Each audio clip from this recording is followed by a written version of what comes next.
وعليك السلام يا ولدي ويا قرة عيني وثمرة فؤادي. فقال لي يا أمه إني أشم عندك راية طيبة كأنها راية جد رسول الله صلى الله عليه وآله. فقلت نعم إن جدك وقاك تحت الكساء. فدنا الحسين نائب الكساء وقال السلام عليك يا جداه السلام عليك يا من اختاره الله أتأذن لي أن أكون معكما تحت الكساء. فقال عليك السلام يا ولدي ويا شافعي يا شافع وأمتي قد أذنت لك. فدخل معهما تحت الكساء. اللهم صل على محمد وآل محمد. فأقبل عند ذلك أبو الحسن علي بن أبي طالب وقال السلام عليك يا بنت رسول الله. فقلت عليك السلام يا أبا الحسن ويا أمير المؤمنين. فقال يا فاطمة إني أشم عندك رائحة طيبة كأن رائحة دقي وابن أم رسول الله. فقلت نعم ها هو مع ولدك تحت الكساء. فأقبل علي والكساء وقال السلام عليك يا رسول الله أتأذن لي أن أكون معكم تحت الكساء. قال له وعليك السلام يا أخي ويا ذي وخليفتي والصاحب لوائي قد أذنت لك. فدخل علي تحت الكساء. اللهم صل على محمد وآل محمد. ثم آتيت نحو الكساء وقلت السلام عليك يا أبتاه يا رسول الله أتأذن لي أن أكون معكم تحت الكساء. قال وعليك السلام يا بنتي ويا بزأتي قد أذنت لك.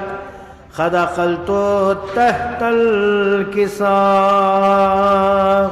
اللهم صل على محمد وآل محمد. فلما اكتمل هنيئا تحت الكساء قضى أبي رسول الله بطرف الكساء وأومأ بيده اليمنى إلى السماء وقال اللهم إني هؤلاء أهل البيت وخاصتي وحامتي لحمهم لحمي ودمهم دمي ويؤلموني ما يؤلمهم ويحزنوني ويحزنهم. أنا حرب لمن حاربهم وسلم لمن سالمهم وعدو لمن عاداهم ومحبي ومحب لمن أحبهم مني وأنا منهم. فاجعل صلواتك وبركاتك ورحمتك وغفرانك رضوانك علي وعليهم وأذهب عنهم الرجس وطهرهم تطهيرا. اللهم صل على محمد وآل محمد. فقال الله عز وجل يا ملائكتي وسكان السماوات إنما خلقت السماء مبنيا ولا أرضا مدهيا تحت الكساء. أمين وجبريل يا ربي ومن تحت الكساء. فقال عز وجل هم أهل البيت ونبوتي ومعادن الرسالة هم فاطمة وأبوها وبالها وبنوها. اللهم صل على محمد وآل محمد. فقال جبريل يا ربي أتأذن لي أن أهبط إلى الأرض لأكون معهم سادسا. فقال الله نعم قد أذنت لك. فهبط الأمين وجبريل وقال السلام عليك يا رسول الله العلي الأعلى. يقرئك السلام ويقصوك بالتحيات والإكرام ويقول لك وعزتي وجلالي إني ما خلقت سماء مبنيا ولا أرضا مدهيا ولا قمرا منيرا ولا شمسا مزيا ولا فلكا يدور ولا بحرا يجري ولا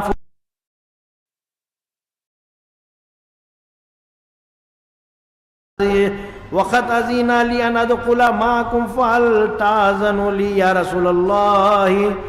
فقال رسول الله عليك السلام يا أمين وحي الله إنه نعم قد أذنت لك. فدخل جبريل معنا تحت الكساء. فقال لي أبي إن الله قد أوحى إليكم يقول إنما يريد الله ليذهب عنكم رجس أهل البيت ويطهركم تطهيرا اللهم صل على محمد وآل محمد.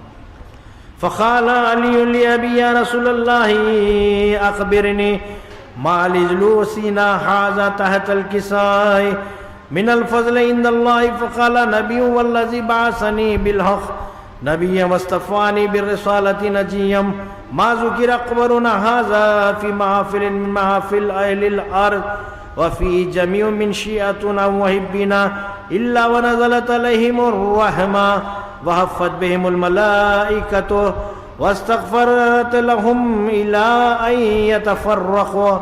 فقال علي إذا والله فزنا وفاز شيعتنا ورب الكعبة. اللهم صل على محمد وآله. فقال نبي وثاني والذي بعثني بالحق نبيا واصطفاني بالرسالة نجيا ما ذكر قبرنا هذا من محافل أهل الأرض وفيه جميع من شيعتنا محبنا وفيهم مهموم إلهي آمين إلا وفرج الله حما ولا مغموم إلا وكشف الله غما ولا طالب حاجة إلا وقضى الله حاجته. فقال علي أظن والله فزنا وسعيدنا وكذلك شيعتنا فازوا وسعيدوا في الدنيا والآخرة ورب الكعبة. اللهم صل على محمد وآل محمد. اللهم صل على محمد وآل محمد. اللهم صل على محمد وآل محمد.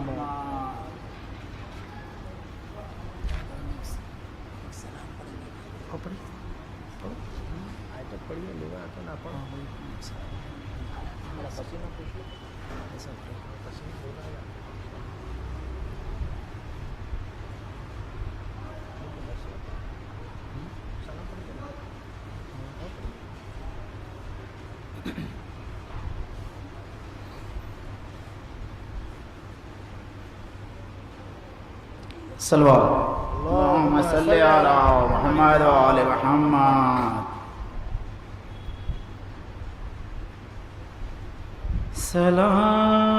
سلام خواہ نشینوں پسوگواروں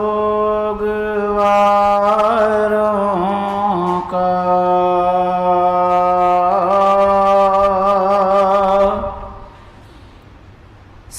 سلام قاک نشینوں پسوگواروں کا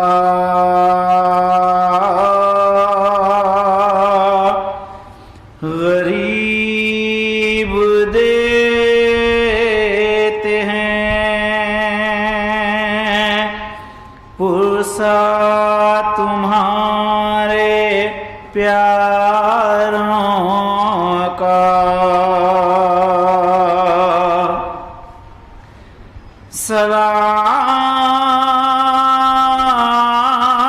سلام اس پر جو زحمات کشے سلاسل ہے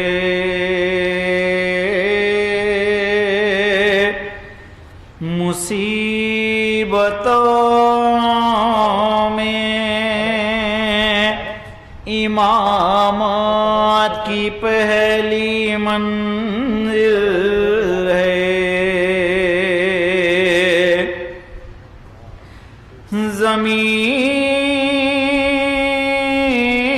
زمین گرم یتیمی کی سختیاں بھی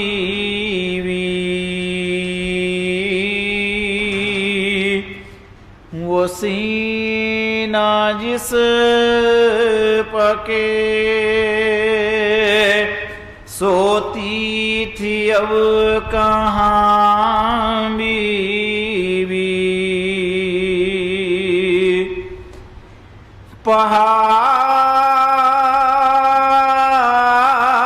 پہاڑ رات بڑی دیر ہے سویرے غریباں کے گھپ اندھیرے میں نہ اس طرح کوئی کھیتی ہری بھری اجڑی تمہاری مانگ بھی اجڑی ہے گود بھی اجڑی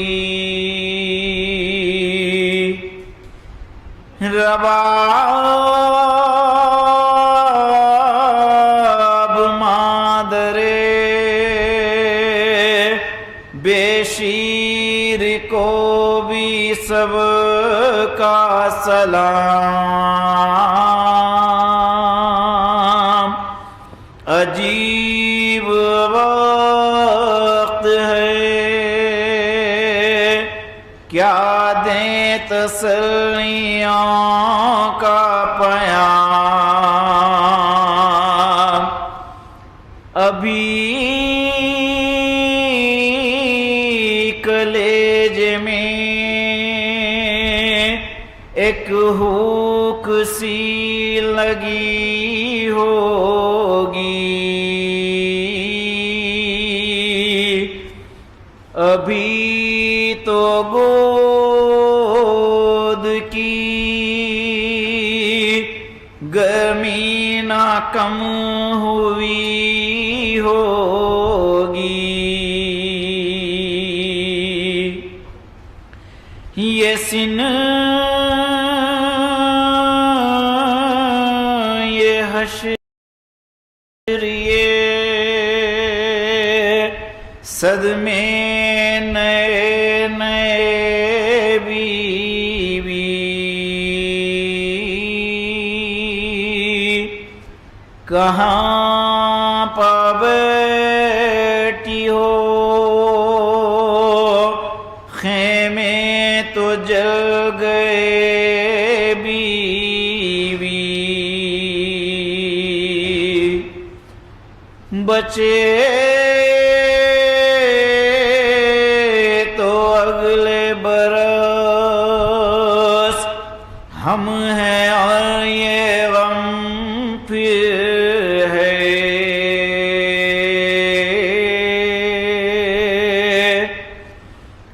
بچے تو اگلے برس ہم ہیں اور یہ غم پھر ہے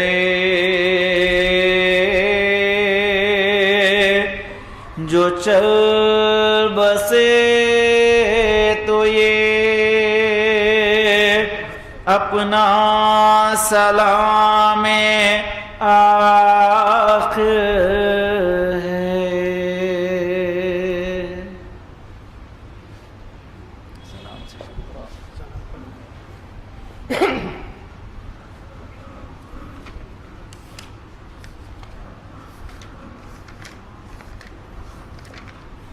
سلوہ اللہم صلی علی محمد و آل محمد قافلہ شیخ سلامی لب دریا اترا پر مخدر میں نک پانی کا خطرہ پر مخدر میں نک پانی کا خطرہ اترا کربلا کا جو کسی شہر میں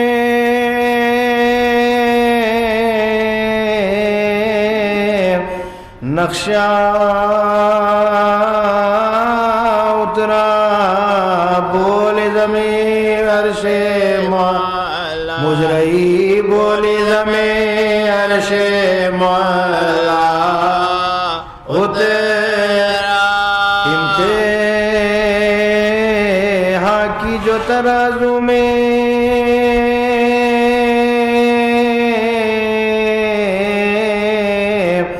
خزانے تولا اور وفاداری شبیر میں پورا اور وفاداری شبیر میں پورا اترا سجدہ حق سے نبی نے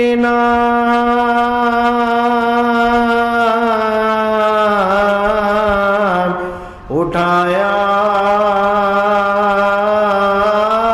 سر کو پشت اقدس نہ جب تکے نواسا پشت اقدس نہ جب تکے نواسا اترا فوج منزل پا اترتی تو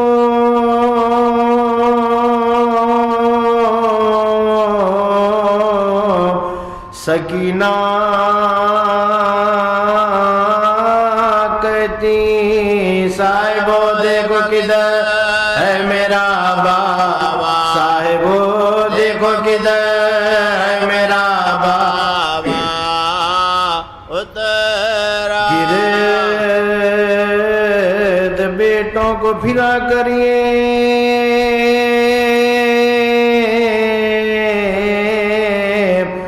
کہا زینب نے میرے بھائی کی بلا رد ہوئے صدقہ میرے بھائی کی بلا رد ہوئے صدقہ اترا قافلہ شیخ سلامی لب دریا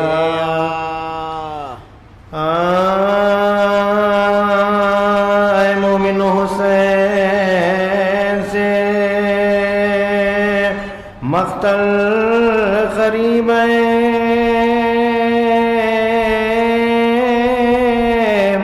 آخر عمر منزل اول قریب ہے شہر مدینہ دور ہے جنگل قریب ہے زہرا کا چاند چھپتا ہے بادل قریب ہے زہرا کا چاند چھپتا ہے بادل قریب ہے لینے کے واسطے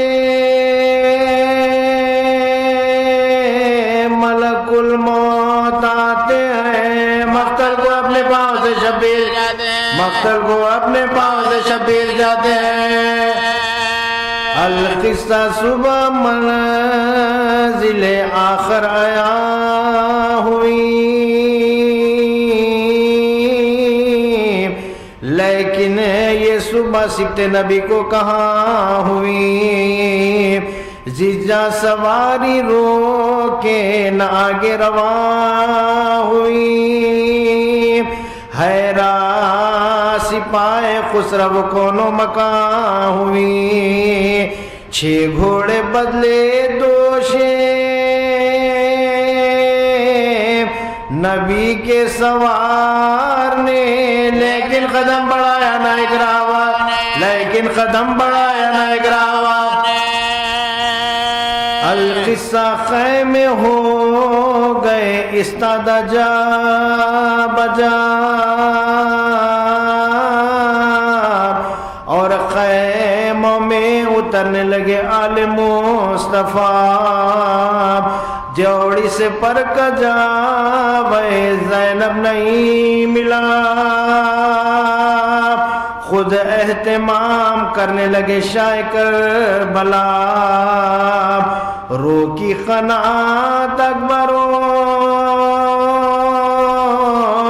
قاسم نے آن کر عباس گرد پھرنے لگے نیزدان عباس گرد پھرنے لگے نیزدان کا مسند پہ یا بٹھا کے بہن کو شہ خدا، کرسی بچھا کے بیٹھے قریب حرم سرا، تھے دست بستہ گرد جوانان با وفا، لے لے کے نظر آئے زمیندار کربلا، استادفت خلق سے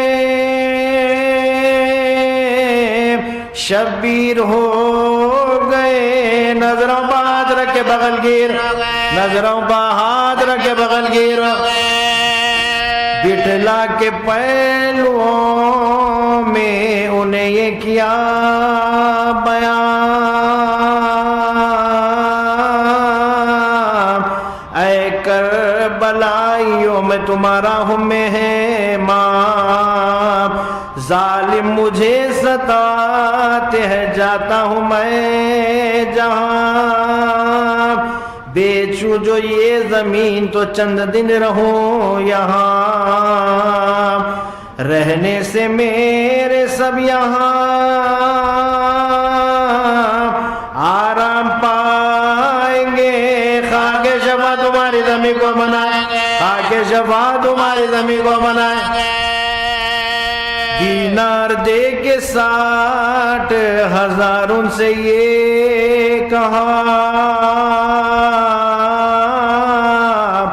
بخشی تمہیں زمین ہبہ میں نے کر دیا، شبیر کے معاملے پاس سب نے رو دیا، لکھنے لگے قبالہ زمیندار کربلا، غل پڑ گیا حسین وطن کو نہ جائیں گے، لو مولی زمین یہی بستی بسائیں گے، لو مولی زمین یہی بستی بسائیں گے، مرحوم ہو رہا تھا قبالے کے ناگہاں، خیمے سے ایک زن عربیہ ہوئی آیا، سرتا قدم نقاب سے سارا بدن نہاب، پر اس پہ یہ حیا کے لرزتے تھے اس تو خواب، بیتاب ہو کے الفت اکبر سے آئی تھی، راوی نے لکھا ہے وہ زہرا کی جائے، راوی نے یہ لکھا ہے وہ زہرا کی جائے، لے کر بلائے بھائی کے کچھ کان میں کہا، اور جلد یوں پھری کے نہ سایہ نظر پڑا، کرسی سے یا تڑپ کے گرے شاہ کربلا، عباس نے اٹھا کے کہا ہے کیا ہوا، مولا بتا قسم تجھے شیر بطول کی، کیا کہہ گئی نواسی جناب رسول کی، کیا کہہ گئی نواسی جناب رسول کی، شے بولے آہ مجھے سے یہ زینب کا تھا کلام، بھیا قبالے میں میرے اکبر کا ہو انعام، یعنی کہ اس کی ملک میں ہوئے زمین تمام، عباس جاؤ کہہ دو کہ مجبور ہے امام، 18 سال کے یہ زمانے سے جائیں گے، خبر کی جگہ علی اکبر بھی پائیں گے، خبر کی جگہ علی اکبر بھی پائیں گے، عباس آئے خیمے میں کہنے کو یہ پیام، زینب نے دیکھتے ہی انہیں یہ کیا کلام، کیوں بھائی میری میری بات پر راضی ہوئے امام، لکھا گیا قبال میں اکبر کا میرے نام، دولہا بناؤں گی میں، دلہن بیاہ لاؤں گی، اکبر کے نام کی بستی بساؤں گی، اکبر کے نام کی بستی بساؤں گی۔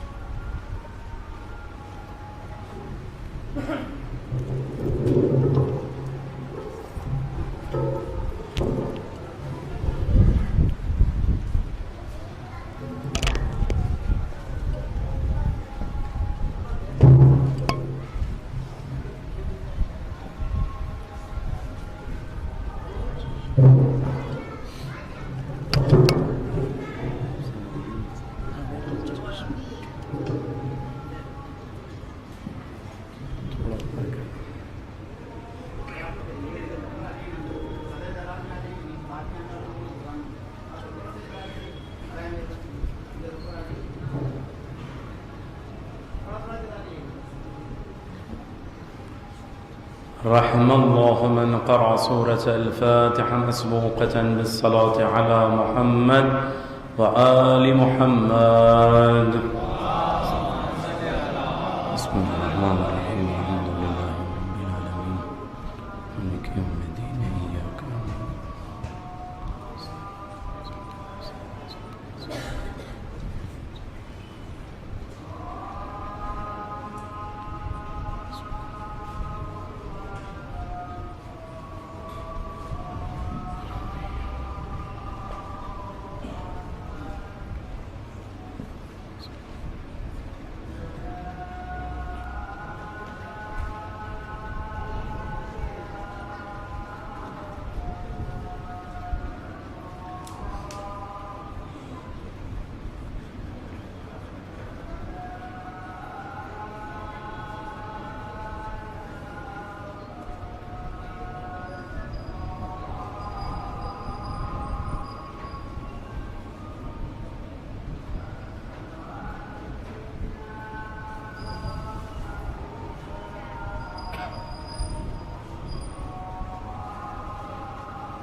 أشهد أن أمير المؤمنين وإمام المتقين عليا ولي الله وصي رسول الله وخليفته بلا وفاس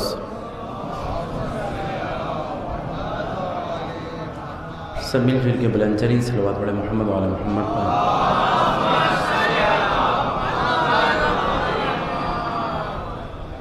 أعوذ بالله من الشيطان اللعين الرجيم. بسم الله الرحمن الرحيم. الحمد لله رب العالمين. الصلاة والسلام على أشرف الأنبياء والمرسلين طه وياسين ورحمة للعالمين أبي القاسم محمد. اللهم صل على من قال هذه الكلمات يا مالك الملك يا حاضم الأحزاب يا مفتح الأبواب يا مسبب الأسباب سبب لنا سببا لا نسأل له طلبا بحق لا إله إلا الله وبحق محمد رسول الله.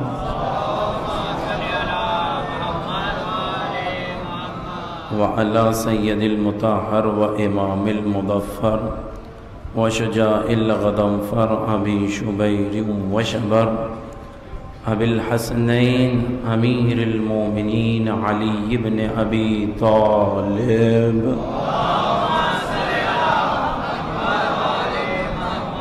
وعلى أهل بيته الطيبين الطاهرين المعصومين المنتجبين لا سيما على بقية الله الأعظم الحجة الثاني عشر المهدي المنتظر.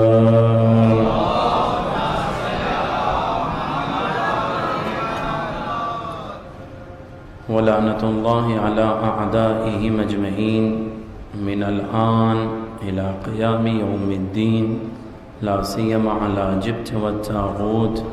أما بعد فقد قال الله تبارك وتعالى في محكم كتابه المجيد وهو أصدق الصادقين وقوله الحق. بسم الله الرحمن الرحيم. سنريهم آياتنا في الآفاق وفي أنفسهم حتى يتبين لهم أنه الحق. صلوات پڑھیں محمد علی محمد.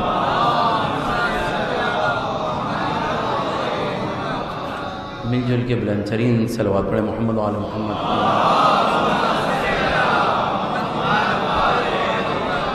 نعرہ حیدری، نعرہ صفدری، نعرہ خیبری، سلامتی امام زمانہ بلند تر تلوار.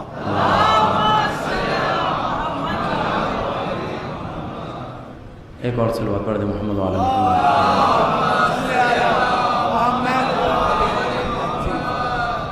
عزیزان گرامی، اللہ تبارک و تعالیٰ نے قرآن مجید میں ارشاد فرمایا سنوریہم آیاتنا، کہ عنقریب ہم اپنے نشانیوں کو دکھائیں گے فی الآفاق وفی انفسہم، آسمانوں میں اور تمہارے نفسوں میں، حتی یتبین لہم، یہاں تک کہ روز روشن کی طرح واضح اور مبین ہو جائے انہ الحق، کہ وہ حق ہے. اس میں 2 دن جو باتیں میں نے آپ حضرات کے سامنے پیش کی، عنوان ہے توحید الہی کلام امام حسین میں. اسی کے زیر کل گزشتہ شب میں نے 2 لفظ کی حکمت اور امام نے جو دلیل بنا کر پیش کیا آپ حضرات کے سامنے پیش کیا. ایک کلمہ ہے منصوبہ اور دوسرا کلمہ ہے حادثہ. منصوبے میں ارادہ بھی ہوتا ہے، عزم بھی ہوتا ہے، مطلوب بھی ہوتا ہے، غایت بھی ہوتی ہے. لیکن حادثے میں نہ ارادہ ہوتا ہے، نہ ہی غایت ہوتی ہے، نہ ہی مطلوب ہوتا ہے، نہ ہی کوئی چیز. اور منصوبے میں استمرار، دوام، دور تک چلنے والی کیفیت ہوتی ہے. منصوبہ یعنی پلاننگ، جب پلاننگ انسان کرتا ہے دور تک کی سوچتا ہے. لیکن حادثے میں استمرار نہیں ہوتا، وہ ہمیشہ چلنے والا نہیں ہوتا. حادثہ لمحہ ور ہوتا ہے، کچھ مدت کے لیے ہوتا ہے، بات تمام ہو جاتی ہے. لہذا یہ دنیا امام نے فرمایا حادثے کا نام نہیں ہے، یہ دنیا منصوبے کا کام ہے. اللہ نے انسان کو منصوبے کے تحت بنایا. اب جب منصوبے کے تحت بنایا تو دنیا میں جتنی چیزیں پائی جاتی ہے اس کا کوئی نہ کوئی مقصد ہے. اللہ نے اسے عبث پیدا نہیں کیا، اللہ نے اسے بیکار پیدا نہیں کیا. اللہ نے جس کو پیدا کیا، جس شکل میں پیدا کیا، حکمت کے اعتبار سے پیدا کیا، منصوبہ بندی کے ساتھ پیدا کیا. لہذا سید الشہداء حضرت امام حسین علیہ السلام نے ارشاد فرمایا، کیا امام نے کہا وہ جو منصوبے بناتا ہے تو لا کفء له یعادلہ، اس کا کوئی ہم پلہ نہیں ہے کہ جو اس کے جیسا ہو جائے. لا ضد له ینازعہ، اور کوئی اس کے مد مقابل نہیں ہے کہ کوئی جھگڑا کر لے. لا مثل له یشارکہ، اس جیسا کوئی نہیں ہے کہ اس کے کاموں میں، منصوبوں میں شرکت کر لے، حصہ لے لے، پارٹنرشپ میں آ جائے. کہا کیوں؟ اس لیے کہ وحدہ لا شریک لہ، خدا کی ذات وہ ہے جب کچھ نہ تھا تب سے ہے، جب کچھ نہ ہوگا تب بھی رہنے والا ہے. وہ ایسا زندہ ہے جس کو موت آنے والی نہیں ہے. چاہے ہوا میں اڑنے والے پرندے ہو، یا زمین پر رینگنے والے کیڑے ہو یا سمندر میں تیرنے والے چھوٹے چھوٹے مخلوق ہو، ان تمام کا رازق خدا ہے۔ اب دنیا چاہے کتنی آوازوں کے ساتھ اس کو پکارے تو کسی کی آواز دوسرے کی آواز سے ملنے نہیں دیتا۔ جس کے ذہن میں کیا ہے وہ جاننے والا ہے۔ انسان زبان سے کچھ بھی کہے، دلوں کا جاننے والا وہ ہے، وہ رازق ہے۔ جہاں انسان تصور نہیں کرتا، سمندر کی تہ میں جا کر تعجب کرتا ہے، وہاں پر بھی رزق پہنچانے والا وہ ہے۔ اور بڑے سے بڑے چٹانوں کے اوپر دیکھیں کیڑے رینگ رہے ہیں، حشرات الارض موجود ہے، ان کو رزق کون دے رہا ہے؟ وہی ہے جس نے پیدا کیا۔ لہذا سید الشہداء معرفتیں ہیں، خدا کے لیے جملہ کہتے ہیں سن لو، لیس کمثلہ شیء، اس کے جیسا کوئی نہیں ہے۔ هو اللہ السمیع البصیر، اللہ سنتا بھی ہے، اللہ دیکھتا بھی ہے۔ لہذا سید الشہداء نے فرمایا دنیا کے ظواہر پہ مت جاؤ، یہ ظواہر جسے دعوت دے رہے ہیں اس کے پاس جاؤ۔ وہ کون؟ خداوند عالم ہے، خدا وحدہ لا شریک ہے۔ اب عزیزو منصوبے آئے، لیکن لوگوں نے کیا کیا؟ خدا کی معرفت چھوڑ دی، خدا کی توحید کو چھوڑ دیا۔ کیوں؟ دو وجہ سے، ایک خوف کی وجہ سے، دوسرا لالچ کی وجہ سے۔ اور امیر المومنین نے کہا جہاں لالچ ہوگی تو یاد رکھنا، تمام لالچ ہوگی تو وہ قوم عبادت تو کرے گی لیکن عبادت کا حق ادا نہیں کرے گی۔ تل کا عبادت التجار، وہ تاجروں والی عبادت ہوگی۔ یہ عمل کر لو جنت ملے گا، یہ کر لو وہ ملے گا، ایسا کرو وہ چیز مل جائے گی۔ یہاں رک کر کے جملہ کہوں عزیزو، عزائے حسین کو اتنا ہلکا نہ بنائیے، رو لو جنت مل جائے گی۔ عزیزان گرامی، جس کے دل میں ولایت آل محمد ہے وہ جنت جائے گا۔ فرش اوا کا احترام ہلکا نہ کیجئے یہ کہہ کر کے ہم دو آنسو بہا لیں، ارے اس لیے نہ بہاؤ کہ جنت جانا ہے، بس بلکہ اس لیے بہاؤ فاطمہ زہرا راضی ہو جائے۔ کیوں؟ اس لیے کہ یہاں پر آنے والے کو تقدیر چاہیے، نصیب چاہیے۔ رونے والے کے لیے اہل بیت کی محبت رکھ کر رونا اور ہے، لفظوں پہ توجہ دیجیے گا، محبت رکھ کر رونا اور ہے، دکھاوے کا رونا اور ہے۔ ہر رونے والا جنت میں نہیں جائے گا، جو ولایت رکھتا ہے اور روتا ہے وہ جنت میں جائے گا۔ ایک صلوات پڑھیں محمد محمد پر۔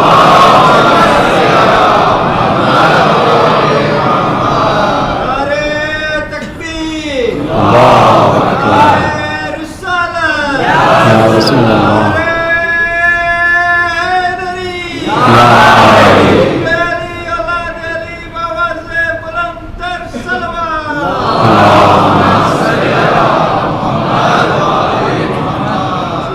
لہذا کائنات بنائی گئی تو لوگوں نے عبادت لالچ میں کرنا شروع کیا، بعض لوگ ڈر کے کرنا شروع کیا، تو امام نے کہا ڈر کے بھی عبادت مت کرو، اس لیے کہ یہ ڈر والی عبادت کیا ہوگی؟ عبادت تلک عبادت العبید، وہ غلاموں والی عبادت ہے۔ اللہ تمہیں مختار دیکھنا چاہتا ہے، اللہ تمہیں آزاد دیکھنا چاہتا ہے۔ علی پھر ہم کیسے عبادت کریں؟ مولا نے کہا ان قوما عبدوا اللہ شکرا، یہ قوم وہ ہے جو اللہ کی عبادت کرتی ہے شکر الہی کے لیے۔ فتلک عبادت الاحرار، تو وہ عبادت آزاد والوں کی عبادت ہے۔ لہذا اسیری میں عبادت نہ کرو، آزاد ہو کر عبادت کرو۔ لہذا امام نے کہا یہ تمام اشیاء پیش کی۔ کل تک کا میں نے موضوع آپ کے سامنے بیان کر دیا کہ منصوبہ بندی سے اللہ نے کائنات کو پیدا کیا، آسمان و تمام چیزوں کو رکھا، لیکن کیا کریں، اتنی بڑی بڑی چیزیں ہیں، آسمان ہے، آسمان کے اوپر سورج بھی ہے، چاند بھی ہے، تارے بھی ہے، ستارے بھی ہے، سیارے بھی ہے، لیکن اس کے باوجود انسان اس میں تدبر نہیں کر رہا ہے۔ زمین دیکھ رہا ہے، سمندر دیکھ رہا ہے، پڑھ بھی رہا ہے، سولار سسٹم پڑھ رہا ہے، پھر بھی تدبر نہیں کر رہا ہے۔ کہ کیوں اتنا آنکھوں سے دیکھنے کے باوجود بھی جلدی گواہی نہیں دے رہا ہے، کوئی نہ کوئی وجہ ہے۔ تو کبھی کبھی ایسے افراد کو جھنجھوڑتے ہوئے کہنا پڑتا ہے کہ اپنے بارے میں بھی غور کرو، فکر کرو۔ تو اب دنیا پیدا جو کی اللہ نے تو اس میں 4 رتبے رکھے، لفظوں پر غور کرنا آپ کا کام ہے عزیزوں۔ ایک رتبہ جو رکھا، صنف جو رکھی، وہ جمادات کی رکھی۔ جمادات کسے کہتے ہیں؟ کہتے ہیں وہ چیز جس میں نمو، گروتھ نہ پایا جاتا ہو، جس میں چینجنگ کا کوئی تصور نہ ہو، تغیر، تبدیلی کا کوئی تصور نہ ہو۔ پتھر آپ لا کر رکھ دیجئے گا، 100 سال گزر جائیں، پتھر پتھر رہے گا، پہاڑ نہیں بنے گا۔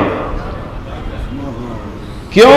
جمادات میں سے ہے، اس میں کوئی تغیر ہونے والا نہیں ہے، تبدیلی ہونے والی نہیں ہے۔ رنگ اوپر گرد و غبار سے بدل سکتا ہے، حقیقت ہے میرے ساتھ عزیز۔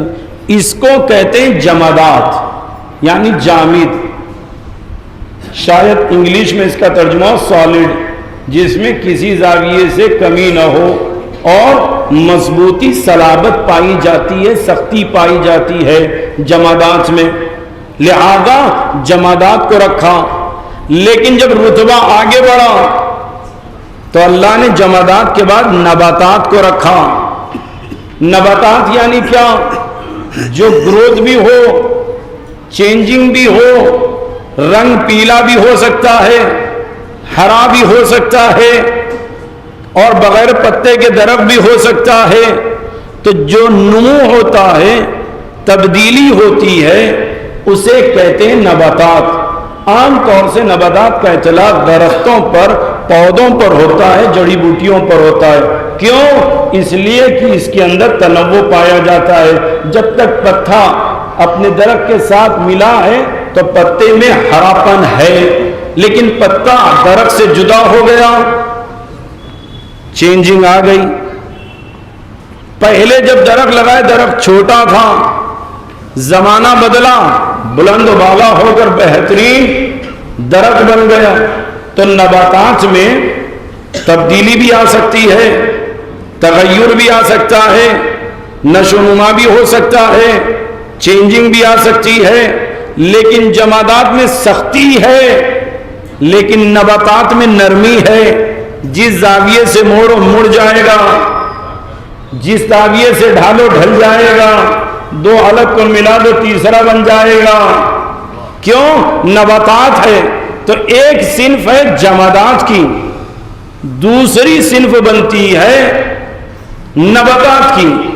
لیکن پہلے میں جمادات میں کیا تھا؟ وہ ایک جگہ تھا، تحرک نہ تھا، چینجنگ نہ تھی، تبدیلی نہ تھی، نشو نما نہ تھا۔ لیکن جب دوسرا مرحلہ آیا نباتات کا تو اس میں چینجنگ بھی ہے، تبدیلی بھی ہے، تغیر بھی ہے، اور اس کے اندر نشو نما بھی پایا جاتا ہے۔ اب تیسرا مرحلہ جو ہے وہ نہ جمادات کا ہے نہ نباتات کا ہے، کا پھر کس کا ہے؟ کا حیوانات کا۔ حیوانات یعنی کیا؟ کہ جو زمین پر اپنے سے چلتے ہیں، ان میں نمو بھی پایا جاتا ہے، ان میں چینجنگ کی کیفیت بھی پائی جاتی ہے، تبدیلی بھی پائی جاتی ہے، تغیر بھی پایا جاتا ہے۔ تو اللہ نے پہلے جمادات کو رکھا، پھر نباتات کو رکھا، پھر اس کے اوپر کس کو رکھا؟ حیوانات کو۔ میرے ساتھ ہے نا عزیزو؟ پہلے میں جمادات جس میں کوئی چینجنگ آنے والی، نباتات وہ جس میں نشو و نما بھی ہے، تغیر بھی ہے، تبدیلی بھی ہے، اس کو دوسرے مرحلے میں رکھا۔ لیکن کس انداز سے رکھا؟ جو نباتات نرم و نازک ہوتے ہیں، اگر اسی کے بیج کو زمین میں رکھ دو تو زمین اپنی صلابت سے اسے دبا دے گی، لیکن جب تک ہمت رہے گی تو وہی دانہ شجر بننے کے لیے سینہ چیر کر نکل آئے گا۔ اس کو کہتے ہیں نباتات کا، کیوں؟ اس لیے کہ اس میں نمو پایا جاتا ہے، اس کے اندر چینجنگ آنے کی صلاحیت ہے، تغیر ہونے کی صلاحیت ہے۔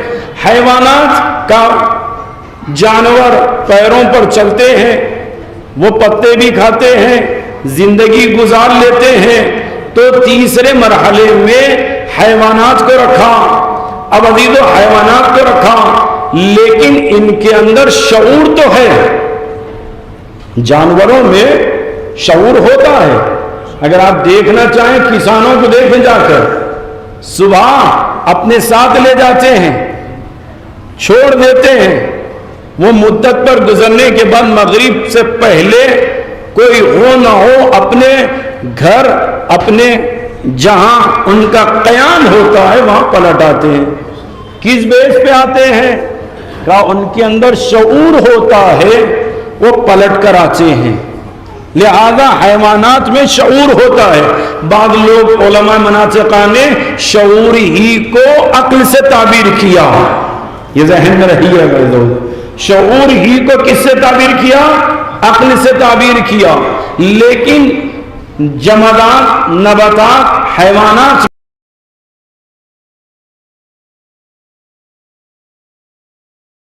میں تنوع بھی ہے، جانور ادھر سے ادھر جا سکتا ہے، بدل بھی سکتا ہے، کھا بھی سکتا ہے، شعور بھی ہے، لیکن ایک چیز نہیں ہے۔ کیا وہ کیا؟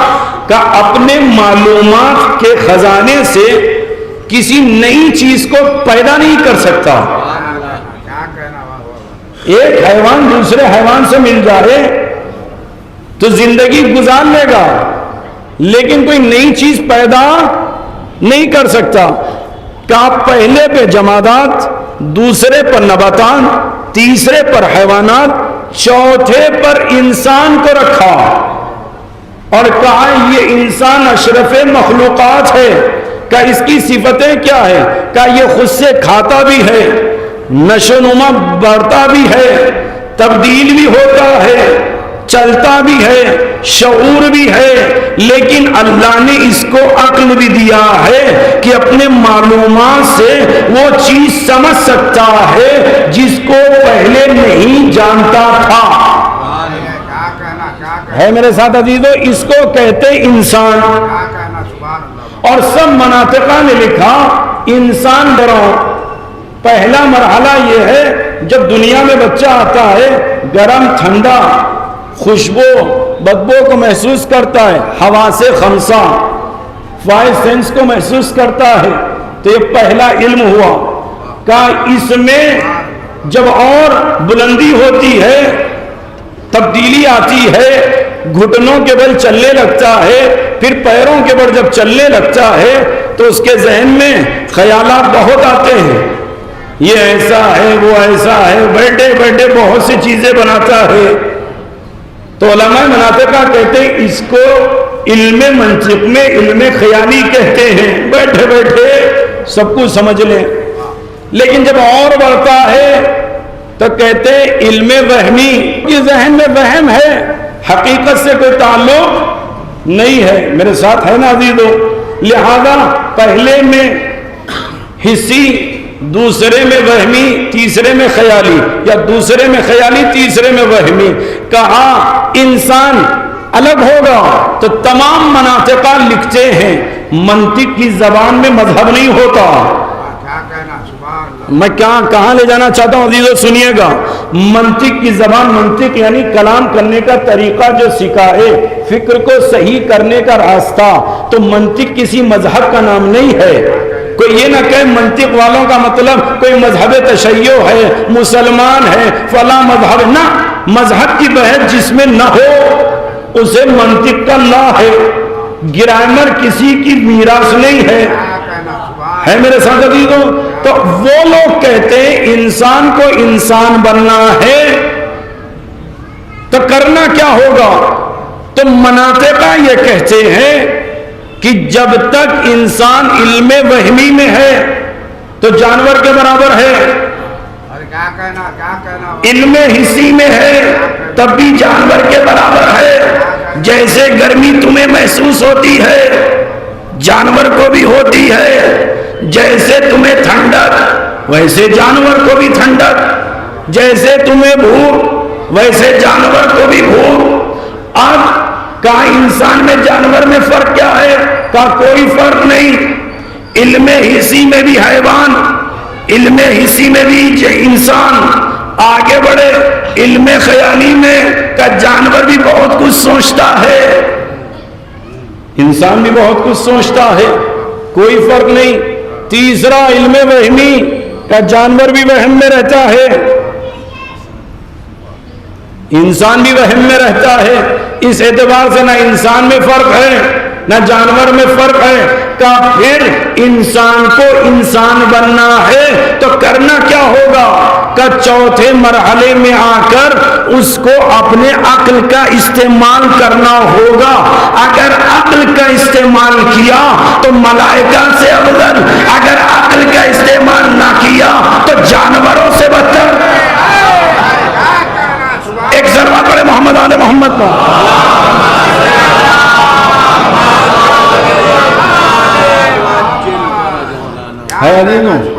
مناطقہ کیا کہتے ہیں؟ انسان میں حیوان میں جدائی کب آئے گی؟ علم حسی میں پہلے میں نہیں آئے گی، علم خیالی میں نہیں آئے گی، علم وہمی میں نہیں آئے گی. کب انسان بنتا ہے؟ کہ چوتھے مرحلے میں پہنچ کر عقل کا استعمال کرے تو انسان انسان بنتا ہے.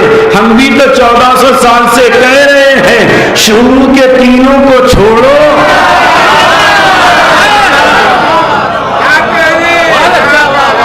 چوتھے کے ساتھ آؤ گے تو انسان بنو گے.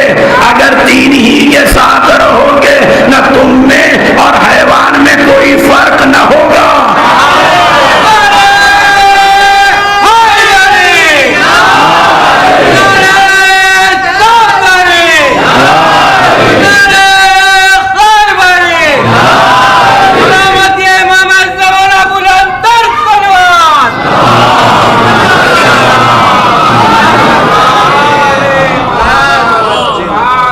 لہذا انسان کو انسان بننا ہے تو عقل کا استعمال کریں، تدبر کریں، تفکر کریں. جب اشیاء پیدا کر دیں.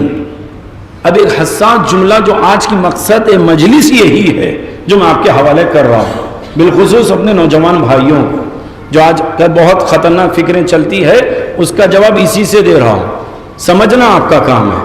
صلوات پڑھے محمد علیہ وسلم.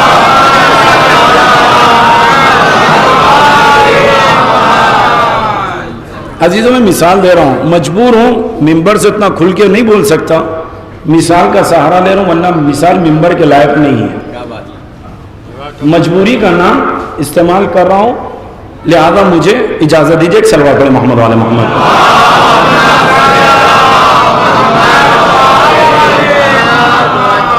آج کل کے زمانے میں لوگوں کو انسان سے زیادہ محبت جانوروں سے ہے.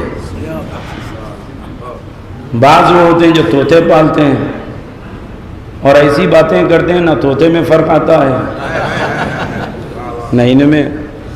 بعض کی خواہش ہوتی بکریاں پالنے کی، بعض کی کبوتر پالنے کی. میں کسی پہ اعتراض نہیں کر رہا ہوں، میں فہم بتانا چاہ رہا ہوں. اچھی چیز ہے، لیکن جانور پالیے تو نتیجہ کیا ہوتا ہے جانور پالنے کا؟ کہتے ہیں کہیں سفر پہ جاؤ تو جانور کو، پرندے کو پنجرے میں بند کر کے نہ جاؤ، اس کے لیے خوراک کا انتظام کر دو. کوئی بھی جانور گھر میں پالو تو آل محمد کہتے ہیں اس کا خیال رکھو. کہا کیوں؟ وہ زبان نہیں رکھتا، اس کا خیال رکھو. یہ دین آل محمد ہے. امام نے اس کا بھی خیال کرنے کہا. بڑا غور سے سنیے گا. بھی ایک صاحب بکری لائے، مثال بکری سے دے رہا ہوں ورنہ دکنی زبان میں اپنے حیدرآبادی انداز میں کہتا بکر لے کے آئے. لے کر آئے، پالنا شروع کیا، بڑی محبت ہو گئی. دوست سے کہنے لگے بڑا اچھا انداز ہے پالنے کا، تم بھی پالو۔ اس نے بھی پالنا شروع کیا، دونوں بکری پالنے لگے۔ اب عزیزو بہترین شیمپو سے بھی نہلایا جا رہا ہے، بہترین قسم کی گھاس اس کو دیکھ کر دھو کر کھلائی جا رہی ہے، بہترین طریقے سے اس کو رکھا جا رہا ہے، لیکن گرمی کے زمانے میں چھت پہ چھوڑ دیں، لوگ کیا کہیں گے؟ بھائی جانور ہے، اتنی گرمی میں مر جائے گا، اس کو سائے میں رکھو۔ پہلا حکم کیا ہے؟ جانور کو کس سے بچاؤ؟ گرمی سے۔ میرے ساتھ رہیے گا، دیکھو سردی کا زمانہ آیا، شدید کڑاکے کی سردی ہو رہی ہے، آپ جانور کو باہر چھوڑ دیں تو پڑوسی بھی کہیں گے بھائی جانور پر رحم کرو، کم از کم بوریا کاٹ کا تھیلا ہی اڑا دو، کیونکہ جانور ہے۔ تو سردی میں کیا کرنا چاہیے؟ جانور کو سردی سے بچانا چاہیے، اور اگر جانور بھوکا ہو تو اس کو کھانا بھی کھلانا چاہیے، پیاسا ہو پانی بھی پلانا چاہیے۔ اگر یہ جانور مر جائے تو کیا کریں گے آپ؟ چھوڑ دیں گے اسی گھر میں؟ نہیں، کیڑے پھیلیں گے، بدبو آئے گی، لے جا کر دفنا دیں گے۔ کتنے حکم ہوئے؟ گرمی سے بچاؤ، سردی سے بچاؤ، کھانا دو، پانی دو، مر جائے تو کیا کرو؟ کس کے لیے حکم ہے؟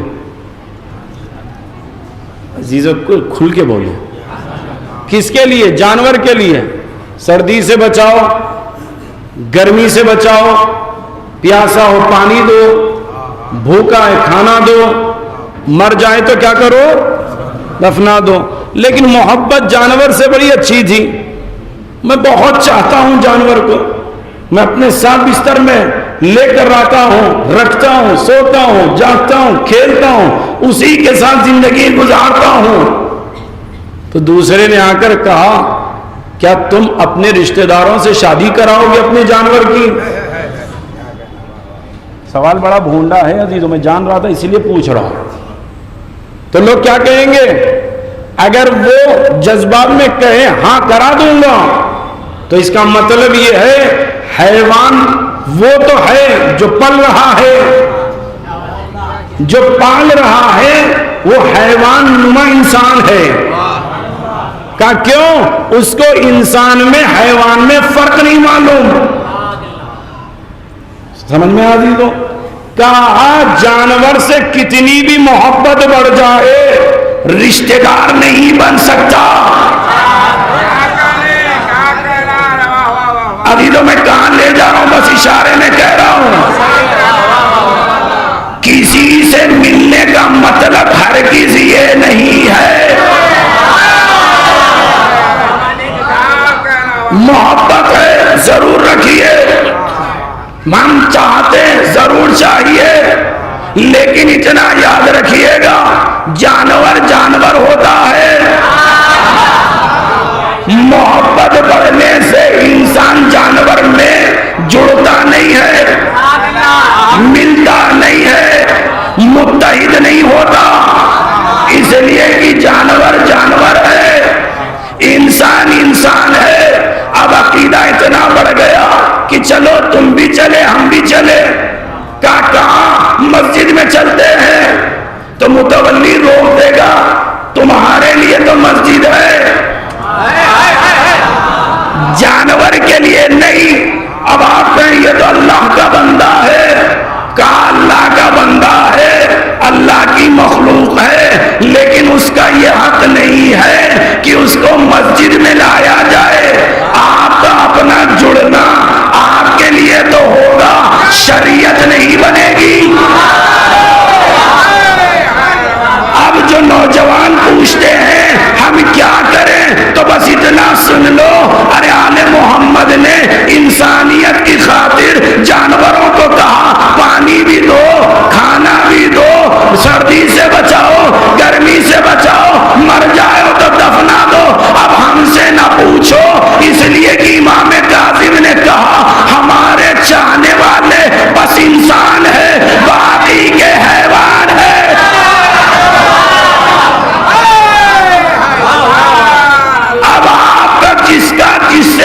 تعلق ہو، ہم سے کوئی تعلق نہیں ہے۔ ہم جانور کو جانور سمجھتے ہیں، انسان کو انسان سمجھتے ہیں۔ اب وہ لوگ جو انسان کو جانور سے کمتر سمجھتے ہیں، ہم ان کے جانور ہونے کے بارے میں شک کرتے ہیں یا یقین رکھتے ہیں؟ ہم بتائیں گے، لہذا کسی علی والے کو نیچا نہ دکھاؤ، اس لیے کہ علی والا ہمارا ہے۔ ایک صلوات پڑھے محمد اور محمد۔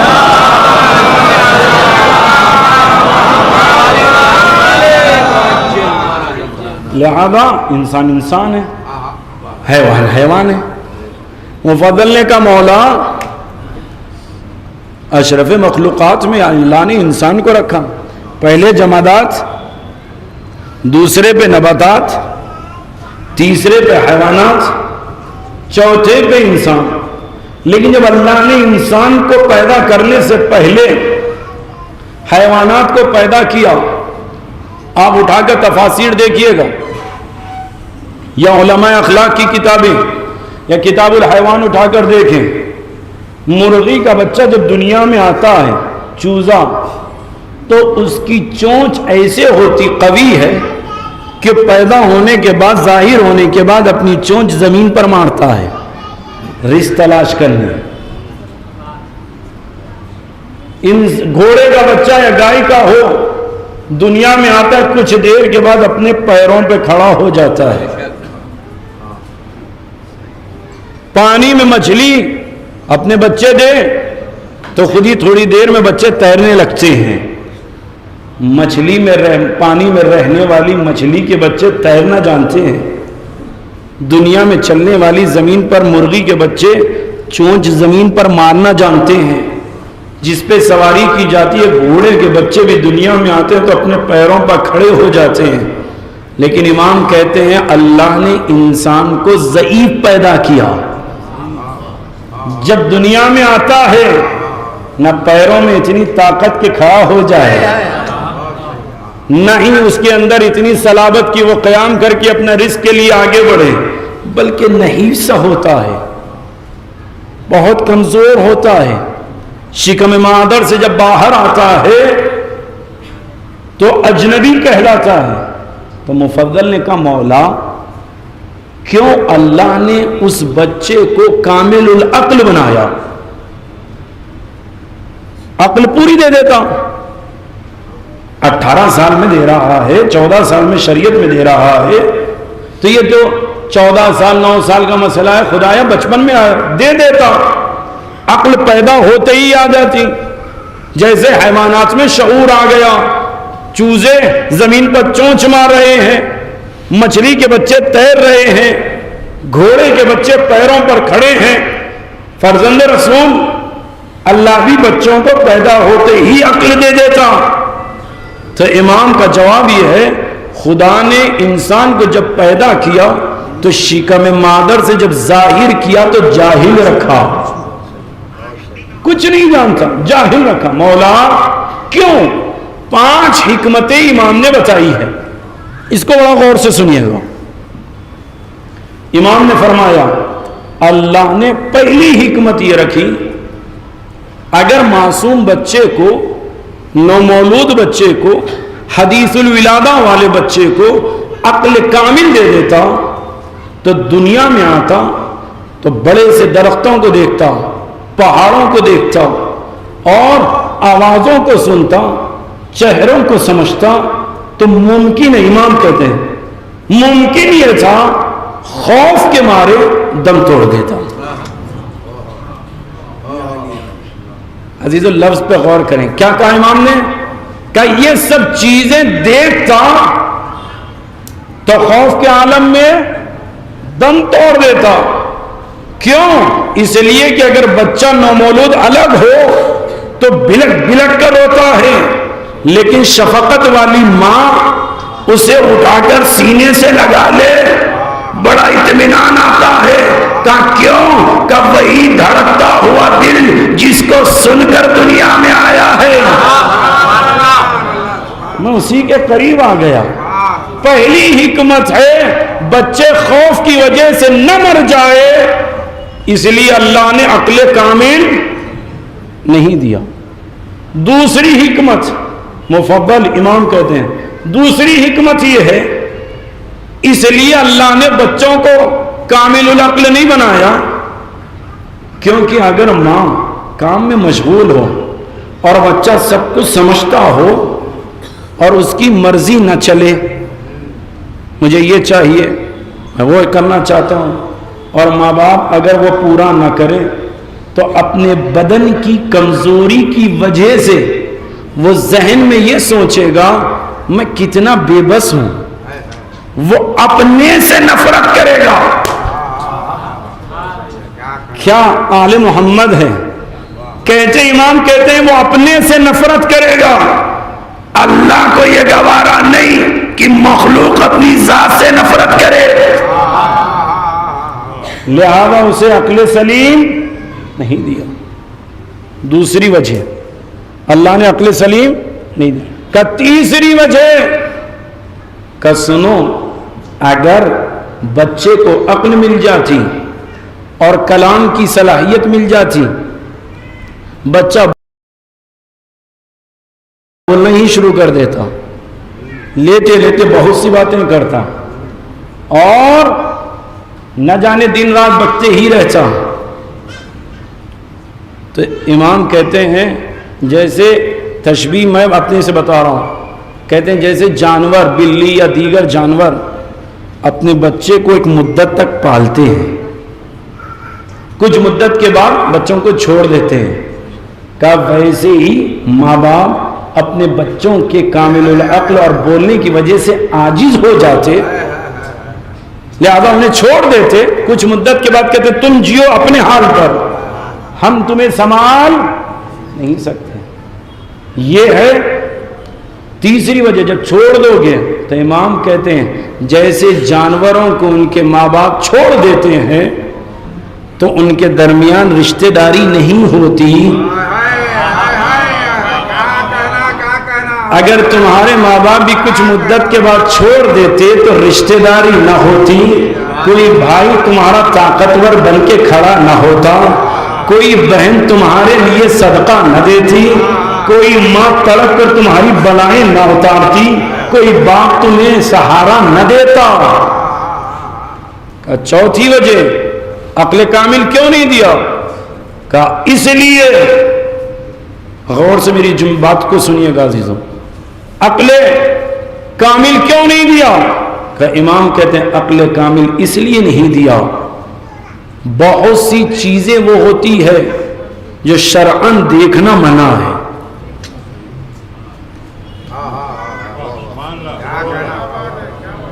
اس لیے اللہ نے عقل کامل بچوں کو نہیں دیا۔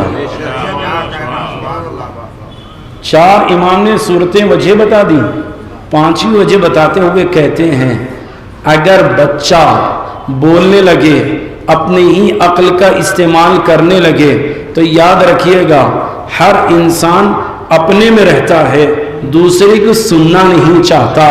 اگر بچہ بھی بولتا، ماں باپ بھی بولتے، ایک لمحہ وہ آتا، ماں باپ الگ راستے پہ جاتے، بچہ الگ راستے پہ جاتا۔ امام کہتے ہیں اس لیے اللہ نے بچے کو عقل کامل نہیں دیا تاکہ ماں دیکھے یہ معصوم پڑا ہوا ہے، محبت پیدا ہو جائے، ماں بچے کے قریب آ جائے۔ 5 وجہ امام نے بتائی، کتنی؟ 5۔ عقل کامل نہیں دیا کہ مولا مفضل بیان کرتے مولا 5 وجہ تو سمجھ لی، اب امام کہتے ہیں یہ بتاؤ مفضل یہ 5 وجہ تم نے سن کر اطمینان آیا؟ کہاں مولا مطمئن ہو گیا، اب یہ بتاؤ اللہ نے منصوبوں کے تحت یہ کیا یا یہ حادثہ ہے؟ اگر تم کہو حادثہ تو یہ ہو نہیں سکتا، یہ منصوبے ہیں کہ اللہ نے بچوں کو عقل کامل نہ دے کر بچایا، کوئی ہے جو ان بچوں کا پالنے والا ہے۔ اب بچے سمجھدار ہوتے ہیں۔ مفضل نے کہا مولا جب بچوں کی بات آئی ایک سوال پوچھ لوں، کہا بسم اللہ. کہا مولا چھوٹے چھوٹے بچے آغوش میں حدیث الولادہ کبھی کبھی بغیر سبب کے ہنستے ہیں اور کبھی کبھی بغیر سبب کے رونے لگتے ہیں. یہ کوئی اور آل محمد کے علاوہ نہیں بتا سکتا. مولا کیوں؟ عزیز و امام کا جواب سنیے.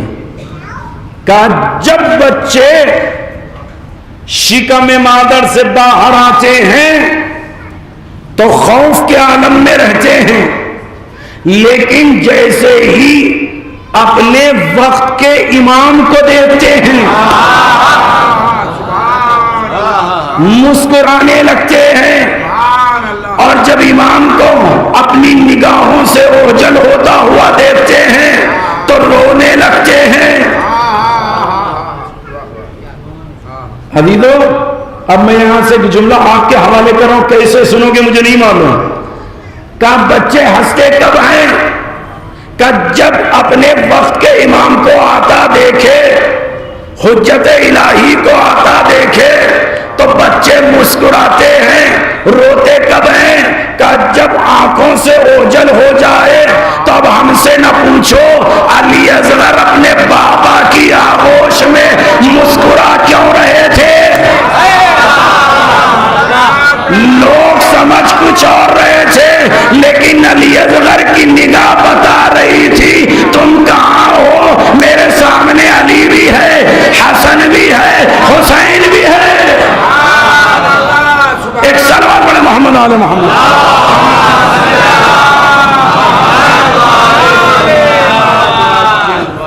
لہذا کہا مولا یہ کب تک اپنے بچے بچپن میں امام کو دیکھتے ہیں؟ سوال بڑا عظیم ہے عزیز. کہا امام نے فرمایا اس وقت تک اپنے وقت کے امام کو دیکھتے ہیں جب تک کہ کلام کرنا شروع نہ کر دے. جیسے ہی کلام کرنا شروع کرتے ہیں وہ چیز حافظے سے اٹھا لی جاتی ہے، اب وہ نہیں پہچانتے. کیا آل محمد نے تربیت کی ہے. اب عزیزو توحید کو سمجھا آپ نے، خدا نے بچوں کے ذہن کو کیسے رکھا، حیوان اور جانور اور فلاں کے مقابل میں بچوں کو کیسے رکھا. اب آئیے دعائے عرفہ میں حسین ابن علی سے پوچھیں. سید الشہداء فرماتے ہیں خدایا تو ہی وہ ہے جو شکم مادر میں مجھے غذا دیتا تھا. خدایا تو ہی وہ ہے جو اس وحشت میں اطمینان دلاتا تھا. خدا تو ہی وہ ہے جو بغیر مانگے مجھے ایسا گھرانہ عطا کیا جو اپنے ساتھ میری بھی فکر کرتا ہے. خدایا جب میں دنیا میں ظاہر ہوا، سید الشہداء کس طریقے سے بیان کرتے ہیں دعائے رفع میں، خدایا جب دنیا میں کوئی آتا ہے تو اپنے پیروں پر نہیں چلتا، تو نے میرے ماں باپ کے دل میں شفقت ڈالی ہے تو اتنے مہربان ہو گئے کہ اپنی تھکان کو بھلا دیا، میرا خیال کرنا شروع کر دیا. عزیزو امام حسین کے جملے سنیے گا. اے خدا اگر تو نہ ہوتا تو ماں کے دل میں اتنی شفقت نہ تھی کہ وہ ماں دھوپ برداشت کرتے ہوئے مجھے سائے میں رکھتی ہے. وہ ماں کہ جو خود بھوکی رہ کر ہمیں کھلاتی ہے. کیا یہ شفقت آئی ہے؟ اے وہ خدا جس کا کوئی نہ ہو تو رازق ہے، بچپن میں بھی دیتا ہے. ہم تیری عبادت نہیں کرتے تو تب بھی عطا کرتا ہے. اے وہ میرے مالک تجھ سے بغیر مانگے تو اتنا عطا کرتا ہے. تو سخی ہے، تو کریم ہے. اتنا حسین جانتا ہے جب بچپن میں کوئی سہارا نہ تھا تو نے اس عالم میں تنہا نہ چھوڑا. آج عقل دے کر ہاتھوں کو دعا کے لیے بلند کر کے کہہ رہا ہے جس کا کوئی نہیں اس کا سہارا خدا ہے. لہذا حسین ابن علی نے عملاً بتایا کہ دیکھو بچوں کو نعمت سمجھو، رحمت سمجھو، اور کرامت یہ ہے اقوال معصومین میں ملتا ہے جس گھر میں بچے ہوتے ہیں اللہ اس گھر پر عذاب نازل نہیں کرتا۔ عزیزوں، بچوں کا احترام بڑا عظیم ہے۔ سید الشہداء کیا کیا فلسفے طفولیت امام نے بیان کیا دعائے عرفہ میں۔ امام حسین کہتے ہیں خدایا میرا سر رگوں سے جڑا ہوا تھا جس کو تو نے سنبھالا، اے وہ خدا جو آدمی اتنا کمزور تھا بچپن میں کہ اپنے ہاتھ سے نہیں کھاتا اس تک تو نے غذا پہنچائی، اے میرے معبود تو وہ ہے جس کو شکوہ کرنے کی ضرورت نہیں ہے، بس ارادہ کرنے تو عطا کر دیتا ہے۔ خدا نے بچایا، خدا کو امام حسین نے بچایا۔ لہذا عزیزان گرامی، اگر انسان عالم طفولیت پر توجہ دے تو توحید سمجھ میں آ جائے گی۔ اگر بچپن پر بھی توجہ دے دے خدا سمجھ میں آ جائے گا۔ اب اگر کسی کو سمجھ میں آئے نہ آئے، ایک جملہ کہہ رہا ہوں عزیزو، اب ہم سے نہ پوچھنا کہ حسین کربلا میں علی اصغر کو کیوں لے گئے، کہ سنو ہماری شہادت کے بعد ممکن ہے تم شک میں ہو کہ حق پر تھے یا باطل پر تھے، تم ممکن ہو شک کرنے لگے کہ تم سوچے یہ صحیح تھے یا غلط تھے، کہ کربلا میں تمام کی شہادتیں ایک طرف علی اصغر کو لے جا رہا ہوں تاکہ میری مظلومیت اور اس کی توحید کی گواہی دے۔ اللہ اکبر۔ حسین نے کہا میں لے جا رہا ہوں، میں اس بچے کو لے جا رہا ہوں جس کو دیکھنے کے بعد اب شک کی گنجائش نہ رہے۔ اور یہی ہوا، جس نے بھی علی اصغر کا سر دیکھا برجستہ کہا حسین بڑے مظلوم ہے۔ عزیزوں، دامن وقت میں گنجائش نہیں ہے، میں آپ کے سامنے عرض کر دوں مجلس پابندی وقت کے ساتھ 7:45 بجے شروع کر دی جائے گی، لہذا وقت پر تشریف لائیں تاکہ میں کچھ باتیں آپ حضرات کے سامنے پیش کر سکوں۔ ایک صلوات پڑھیں محمد و آل محمد۔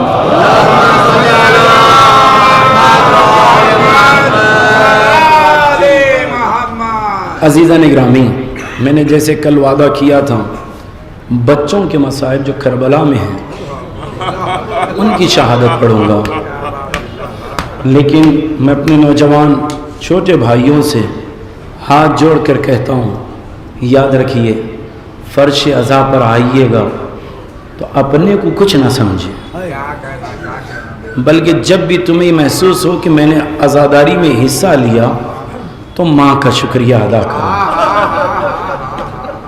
کیونکہ کربلا یقیناً شہداء سے سجی ہے، لیکن ان شہداء کے پیچھے ماں کا ہاتھ ہے۔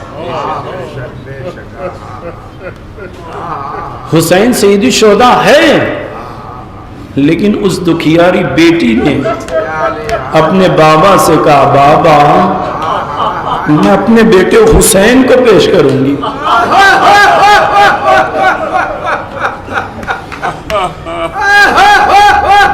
عزیزان گرامی، جناب عباس کو ام البنین نے کہا عباس خبردار کبھی بھائی نہ کہنا۔ ایک ماں نے عباس کو تیار کیا۔ عزیزو، ام لیلہ نے شب عاشور علی اکبر سے کہا علی اکبر اپنے بابا کے سہارا تو ہو، لیکن یاد رکھنا اپنے بابا پر آنچ آنے نہ دینا۔ عزیزو، ماؤں کا تسلسل دیکھیے گا کربلا میں۔ جناب وہب کلبی کی ماں نے کہا باپ یاد رکھنا حسین نواز رسول پر آنچ آنے نہ دینا۔ عزیزو، حد اس وقت ہو گئی جب ایک بیوہ ماں نے اپنے یتیم کو بٹھا کر کہا قاسم زندہ تو جانا لیکن زندہ نہ آنا۔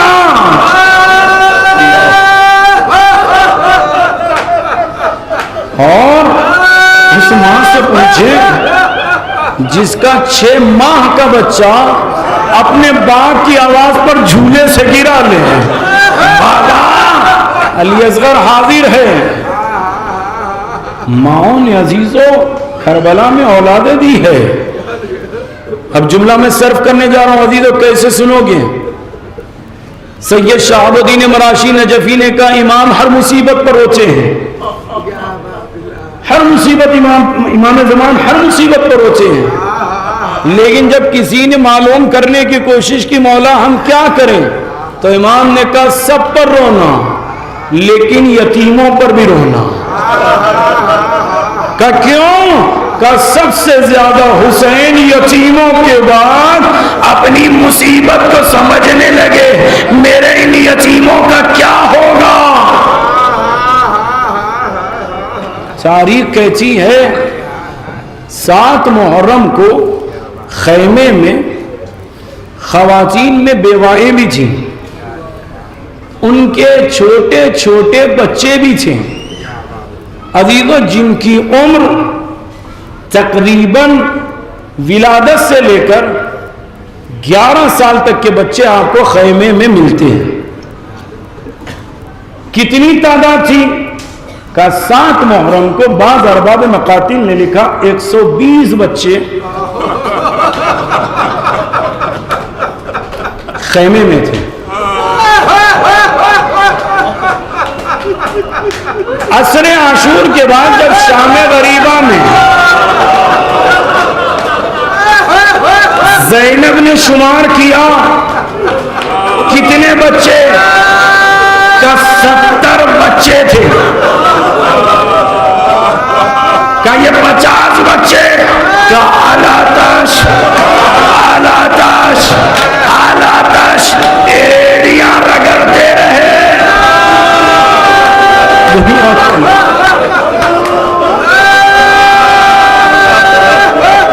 اللہ اکبر.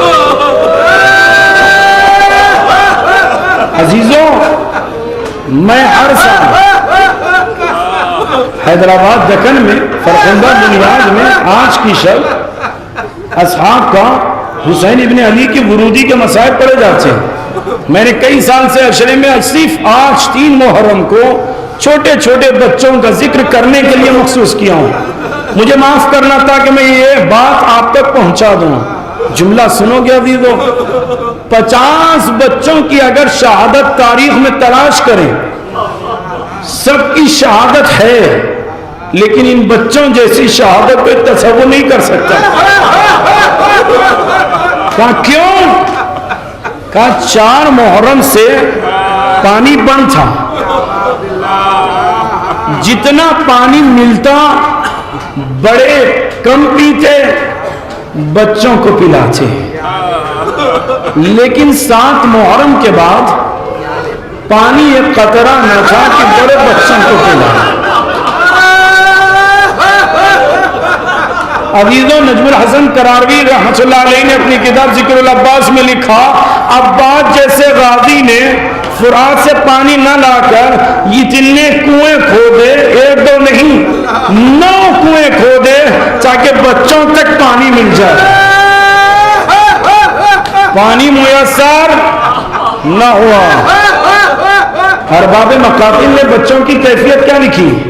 کہا جس خیمے میں مشکیزیں رکھے ہوئے تھے اور مشکیزوں کو جب جدا کرتے تو بیچ میں جتنی نمی ہوتی, یتیم بچے اس پر سینہ رکھتے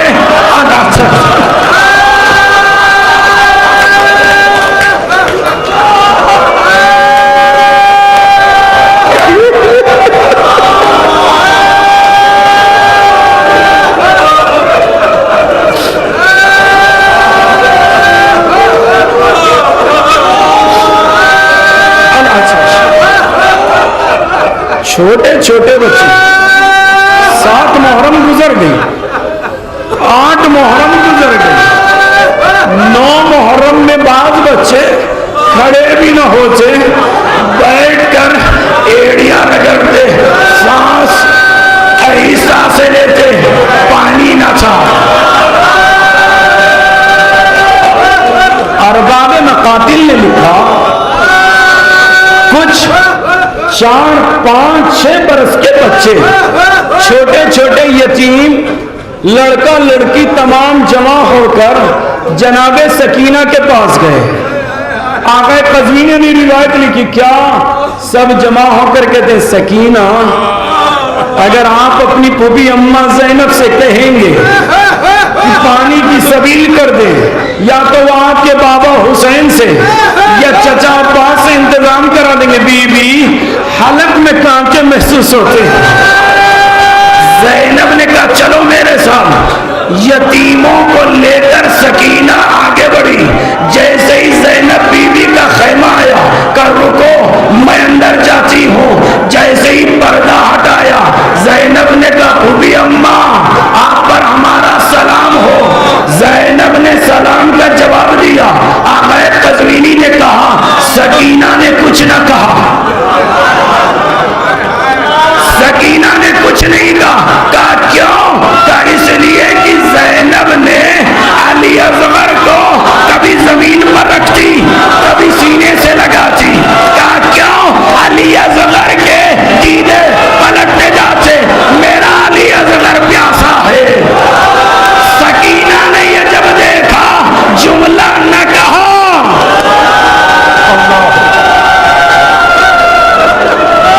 واپس آ گئی.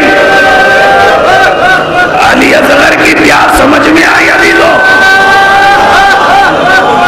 واپس آ گئی. یتیم سر جھکائے خیموں میں چلے گئے. عاشور کا سورج بلند ہوا. اصحاب شہید ہوتے گئے. جناب بریر ابن حمدانی رحمت اللہ علیہ اصحاب امام حسین میں ایک شخص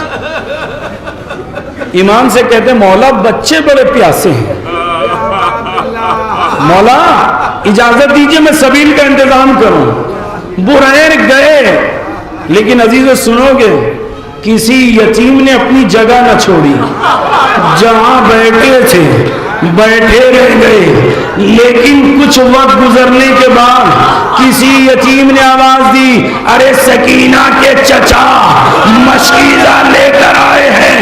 یتیم اٹھے ادھر ادھر دیکھا پوزوں کو لیا. کہاں سے لیے؟ اب پانی آئے گا. یتیم پانی آئے گا ہم نہ پیئیں گے اپنے چھوٹوں کو پلائیں گے.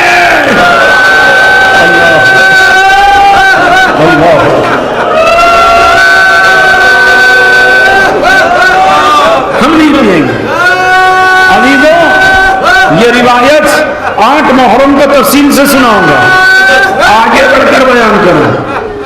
عباس کی شہادت کے بعد کیسے سنو گے عزیزو جملہ میں نہیں مانا. شہادت کے بعد ابو الفضل العباس کی یتیموں نے کاسے کو ہاتھ نہیں لگایا. الحساش حسین کہیں افسوس نہ کرے لیکن جب رخصتی کے لیے حسین آئے ہیں سکینہ سے رخصت ہوئے زینب سے رخصت ہوئے سب سے رخصت ہو کر جب باہر نکلنا چاہا یتیموں نے گھیر لیا. ایک جملہ کا آقا حسین آپ نہ جائیے آقا ہمارا کوئی نہیں ہے ہمیں جانے دیجیے. بس حسین نے سینے سے لگا کر کہا یتیم یہ نہ کہنا زینب ان بچوں کا خیال. اللہ اکبر.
سرور کو اطمینان تھی جس کے دم سے فوج حسینی کی آن بان، ارے شان کٹا کے شیر ترائی بس ہو گیا، زینب کی لو اسیری کا سامان ہو گیا،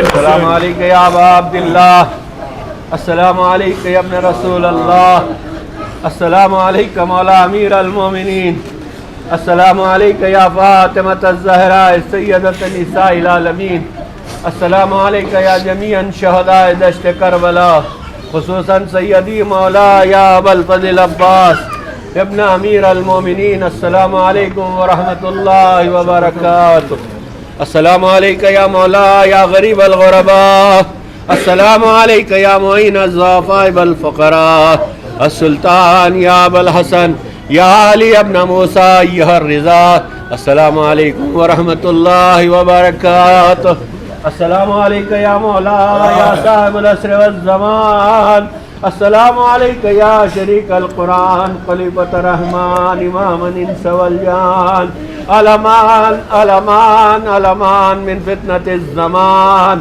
عجل اللہ تعالی فرجا، الہی آمین، جعل اللہ تعالی مخرجا، الہی آمین، ظہورا، انشاءاللہ، جعلنا من انصارک و اعوانک، السلام علیکم ورحمۃ اللہ وبرکاتہ۔ اللہم صلی علی